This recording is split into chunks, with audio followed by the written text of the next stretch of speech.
నేనిప్పుడు ఎక్కడికి వెళ్తున్నానో నీకు తెలిసే ఉంటుంది కదా. నీకు నా గురించి తను గురించి ముందే తెలవడం మంచిదైంది. సో ఇక నా వెనకే వచ్చి నిన్ను ఎంబ్రాస్ చేసుకోవు, అలాగే నన్ను ఆపడానికి ప్రయత్నించావు. Right darling? నాకు మిమ్మల్ని ఆపాలనే కోరిక లేదు. ఎక్కడికి వెళ్ళాలన్నా త్వరగా వెళ్ళండి. మీరు నాకెంత దూరంగా ఉంటే అంత మంచిది. ఎందుకంటే నువ్వు ప్రవీణ్ దగ్గరికి వెళ్ళాలి కదా, నీ ప్రేమికుడి దగ్గరికి. ఇంతకీ మీరిద్దరు ఏం మాట్లాడుకున్నారో నాకు చెప్పనే లేదు. నీ నిజ స్వరూపం తెలిసాక తను ఆశ్చర్యపోయాడా లేక కోపంగా వెళ్ళిపోయాడా? 4 రోజులు పాపం తన ఊరికి వెళ్ళాడో లేదో నువ్వు తనని నీ జీవితానికి దూరం చేసేసావు. పైగా తన బెస్ట్ ఫ్రెండ్ పెళ్లి చేసుకున్నావు. జస్ట్ లైక్ ఎ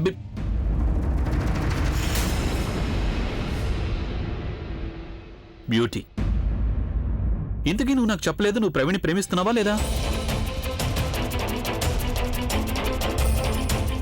ఇప్పటికీ ప్రేమిస్తున్నావా ప్రవీణ్ని? You love him right? yes I love him. అందుకే మీకు దూరంగా ఉండాలనుకుంటున్నా. You are a liar. నువ్వెప్పుడు ఎవరిని ప్రేమించలేవు, ఎందుకంటే నువ్వు డబ్బును మాత్రమే ప్రేమిస్తావు. నువ్వు నన్ను పెళ్లి చేసుకున్నావు ఎందుకంటే ప్రవీణ్ కంటే నా దగ్గర ఎక్కువ డబ్బు ఉంది కాబట్టి. ఏంటి, నాకు దీని గురించి తెలియదని నువ్వు అనుకుంటున్నావా? నాకు నీ ఉద్దేశం గురించి చాలా ముందుగానే తెలుసు. నీకు డబ్బు కావాలి, కానీ నీకు బుద్ధి చెప్పడం కావాలి.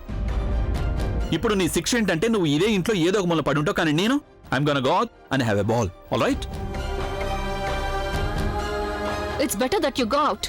ఎందుకంటే మీరు ఈ గదిలో ఉంటే నాకు శిక్ష అనుభవిస్తున్నట్టుంటుంది. హే,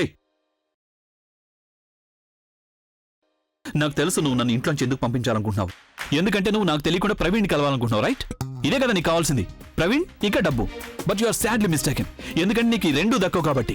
ఇప్పుడు నేను తను దగ్గరికి వెళ్తున్నాను, ప్రవీణ్ ఏమో ఆలియా దగ్గరికి వెళ్తాడు, కానీ నువ్వు నీ చెత్త మొహాన్ని చూసుకుంటూ కూర్చోవాలి. నీకు తెలుసా తను నన్ను ఈ పెళ్లి ఎందుకు చేసుకుని ఇచ్చిందో? ఎందుకంటే తనకు తెలుసు కాబట్టి నేను ఎప్పటికీ ఈ కళ్ళజోడు ప్రేమించనని. అండర్స్టూడ్? సరిగ్గానే ఆలోచించాను. ఎందుకంటే మీ దృష్టిలో ప్రేమకి అర్థం వేరు కదా. అండ్ ఐఎమ్ గ్లాడ్ నేను మీ ప్రపంచానికి చెందినాన్ని కాదు. అయినా ఈ ప్రేమ అనే దాని మీద నాకు పూర్తిగా నమ్మకం పోయింది. నీ 4 కళ్ళను చూస్తేనే అర్థమవుతుంది నువ్వు కేవలం డబ్బులు మాత్రమే ప్రేమించగలవని. ఇతని పాటలను అందరూ ఎలా వింటున్నారో అర్థం కావట్లేదు. మాటలు వినడానికి చిరాగ్గా ఉంది. Shut up and leave my shirt alone.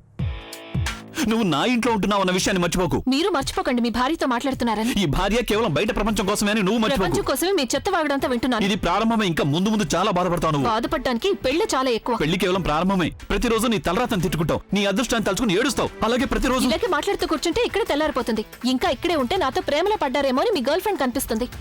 అందుకే యూ బెటర్ లీవ్. మిగతా విషయాల్ని రేపు మాట్లాడుకోవచ్చు. నేను ఇక్కడే ఉంటానుగా, ఎక్కడికి వెళ్ళను. Thanks to you. వెల్కమ్.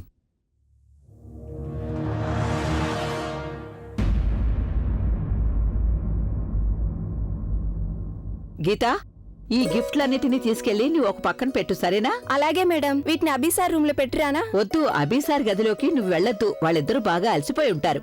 ఉదయం వాళ్ళిద్దరూ లేచిన తర్వాత ఈ గిఫ్ట్లన్నీ అప్పుడు వాళ్ళ గదిలో పెట్టు. మేడం, అది అభిసార్. ఎక్కడికెళ్తున్నావు?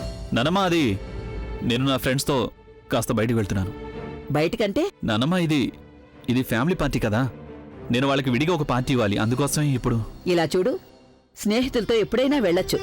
ఈ సమయంలో నువ్వు నీ భార్య పక్కన ఉండాలి. నువ్వు తన దగ్గరికి వెళ్ళు, తనతో మాట్లాడి తనతో స్నేహం చేయొచ్చు కదా. నాన్నమ్మ, తనతో నేను మాట్లాడుతూనే ఉంటాను కదా. ఒకవేళ నేను నా స్నేహితుల పార్టీ. నిన్నే కదా పెళ్లి జరిగింది.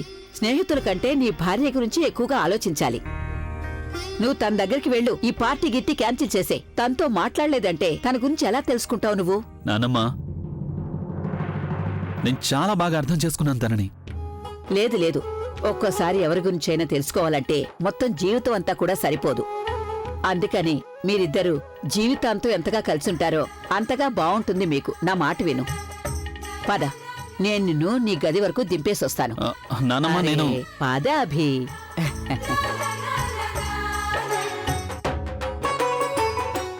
నానమ్మ, నువ్వెందుకు నన్ను చిన్న పిల్లల లోపల పంపిస్తున్నావు? మరైతే ఇంకేం చేయమంటావు నన్ను నువ్వు? సరే, నువ్వు వెళ్ళు, నేను లోపలికి వెళ్తాను. నిజమేనా? ఆఫ్ కోర్స్ నానమ్మా.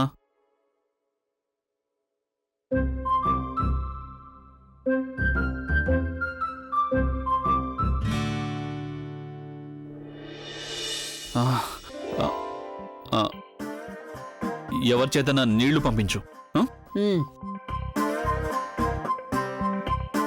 వెళ్తున్నాను.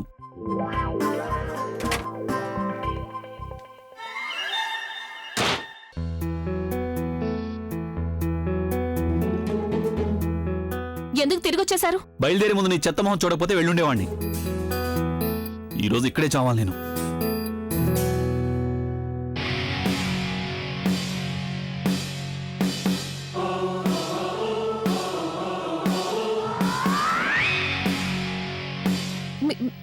మీరేం చేస్తున్నారు?